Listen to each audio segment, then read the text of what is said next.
Assalamualaikum sahabat muslim. Sering kita dengar berita tentang nabi palsu di Indonesia. Tak hanya mengaku sebagai nabi palsu, mereka mengaku bisa meramalkan kiamat dan memberikan ajaran yang menyesatkan pengikutnya. Hebatnya lagi, ada nabi palsu di Indonesia yang memiliki pengikut hingga ribuan orang. Ada dari kalangan artis, seniman, sampai orang-orang yang berpendidikan tinggi. Fenomena nabi palsu itu ternyata tidak hanya terjadi di Indonesia. Nabi palsu di zaman Rasulullah pun ternyata pernah beberapa kali terjadi. Bagaimana kisah nabi palsu di zaman Rasulullah bisa terjadi? Padahal kemurnian Islam di zaman Rasulullah lebih terjaga dibandingkan sekarang, di mana telah muncul banyak firqah dalam Islam. Seperti yang diriwayatkan oleh Abu Hurairah, bahwa Rasulullah Shallallahu Alaihi Wasallam bersabda, orang Yahudi terpecah ke dalam 71 atau 72 golongan, demikian juga dengan orang Nasrani. Dan umatku akan terbagi ke dalam 73 golongan. Hadits riwayat Sunan Abu Daud. siapa saja nabi-nabi palsu di zaman Rasulullah? Apa yang menjadi penyebab munculnya nabi palsu di zaman Rasulullah? Mengapa masih banyak orang yang percaya dan mau menjadi pengikut nabi palsu? Sementara Islam adalah agama yang paling sempurna, dan Nabi Muhammad Shallallahu Alaihi Wasallam adalah penutup para nabi. Simak ulasannya dengan menonton video ini hingga selesai. Tentunya di channel YouTube Islam Historia. Tapi sebelum lanjut, jangan lupa subscribe, like, komen, dan bagikan video ini.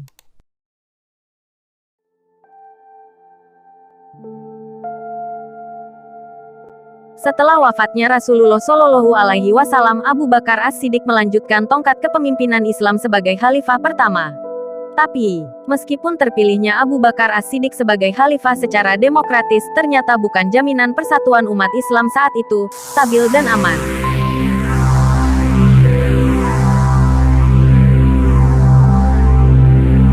Kekasih Rasulullah ini, sebenarnya berniat memperluas ekspansi Islam keluar wilayah semenanjung Arab. Usama bin Zaid bin Haritsah dikirim ke Syria, Khalid bin Walid dikirim untuk menaklukkan Persia, Amr bin As ke Palestina, Syurahbil bin Hasanah ke Yordania, dan Abu Ubaidah bin Jarrah ke Hims.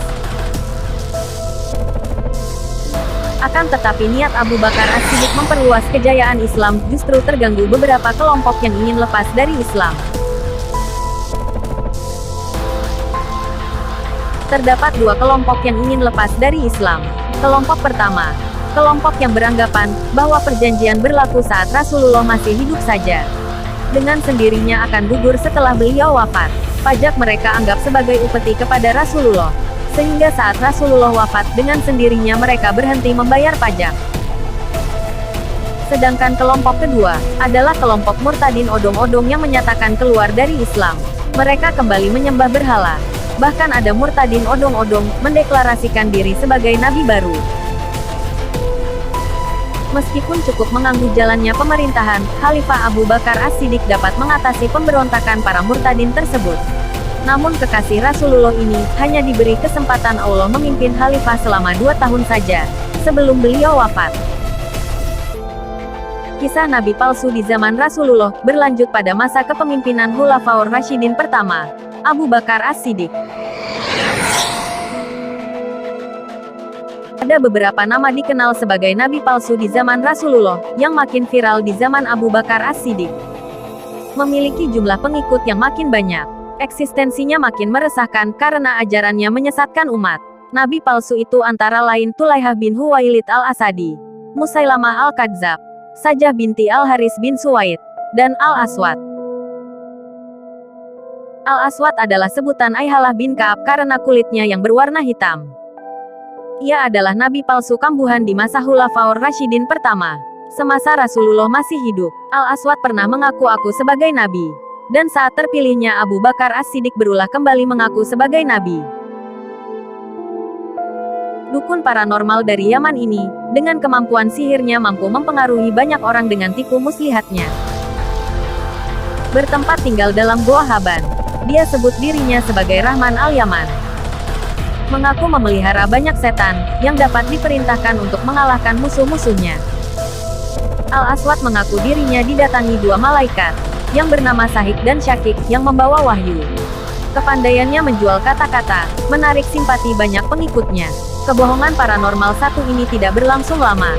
Dia terbunuh saat mabuk di dalam rumahnya oleh Fairuz Al-Dailami dan Kois bin Makshu Al-Muradi.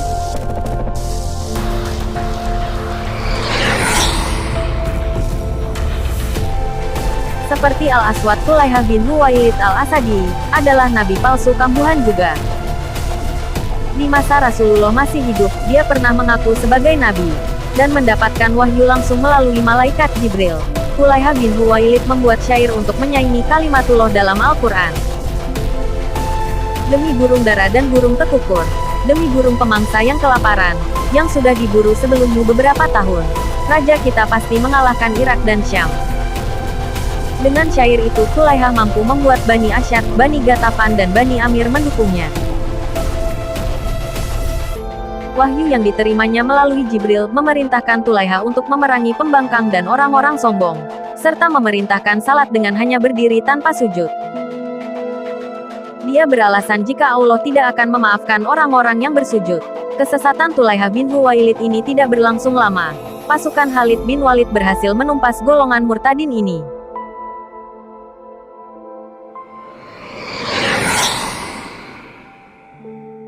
Sajah binti Al-Haris adalah seorang dukun cantik dari Bani Tamim. Sajah mendeklarasikan dirinya sebagai nabi saat kepemimpinan Abu Bakar As-Siddiq. Sajah binti Al-Haris memiliki pengikut yang cukup banyak, sempat bersaing dengan Musailamah yang sama-sama memiliki banyak pengikut. Untuk menghindari peperangan antar kedua pengikut nabi palsu tersebut, Sajah dan Musailamah melakukan negosiasi. Kecantikan Sajah membuat Musailamah terpikat. Rayuan Musailamah akhirnya meluluhkan hati Sajah sehingga terjadilah perzinahan antara dua nabi palsu itu. Kisah asmara mereka kemudian berlanjut pada pernikahan. Kedua kekuatan nabi palsu bersatu dan terhimpun sebanyak 40.000 pasukan yang siap bertempur di medan pertempuran Yamamah.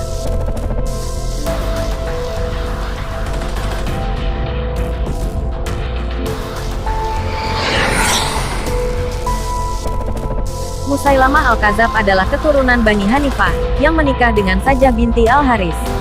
Keduanya adalah nabi palsu zaman Rasulullah. Musailamah mengaku bahwa seorang nabi memiliki hak sebagian dari bumi ini, dan sebagian lagi milik orang Quraisy, tapi mereka telah berlaku tidak adil.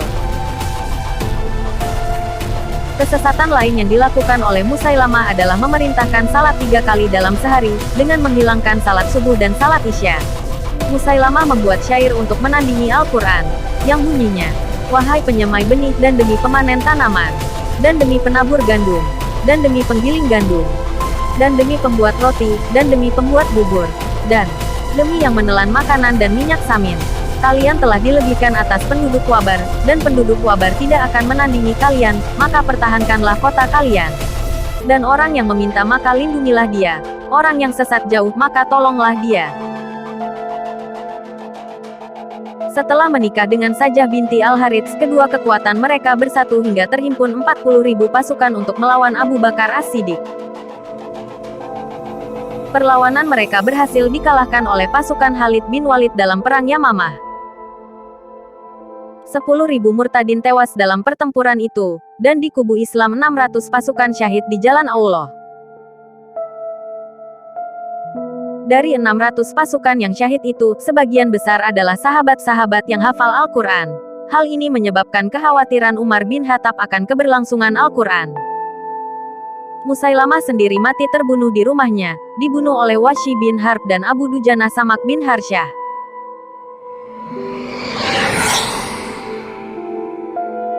Sahabat muslim yang dirahmati Allah, nafsu untuk menjadi pemimpin adalah salah satu dari sekian banyak alasan munculnya nabi-nabi palsu di zaman Rasulullah. Dengan menjadi nabi palsu dan memiliki banyak pengikut, mereka berharap kabilahnya dapat menjadi penguasa dan mendapat kedudukan yang terhormat, seperti pamor suku Quraisy semasa kepemimpinan Rasulullah. Begitu pula yang terjadi pada masa sekarang, munculnya nabi palsu di Indonesia tak jauh dari nafsu untuk menjadi orang yang dihormati. Ketamakan manusia pada jabatan, harta dan kehormatan pasti akan menjerumuskan manusia ke dalam sikap zalim, dan menghalalkan segala cara, meskipun dapat merusak akidah dan agamanya. Seperti pada hadits yang diriwayatkan oleh At-Tirmidzi. Dari Ka'ab bin Malik radhiyallahu anhu ia berkata, Rasulullah Shallallahu alaihi wasallam bersabda, dua serigala yang lapar, yang dilepas di tengah kumpulan kambing, tidak lebih merusak dibandingkan dengan sifat tamak manusia terhadap harta dan kedudukan yang sangat merusak agamanya. Sebagai seorang muslim kita dianjurkan untuk berhati-hati dan zuhud pada dunia, tidak gila jabatan dan kedudukan karena dapat menjadi awal kezaliman manusia. Seorang muslim seharusnya membekali dirinya dengan ilmu yang bermanfaat, mengerjakan amal soleh sebagai bekal menuju kehidupan yang abadi di akhirat nanti. Wassalamualaikum warahmatullahi wabarakatuh.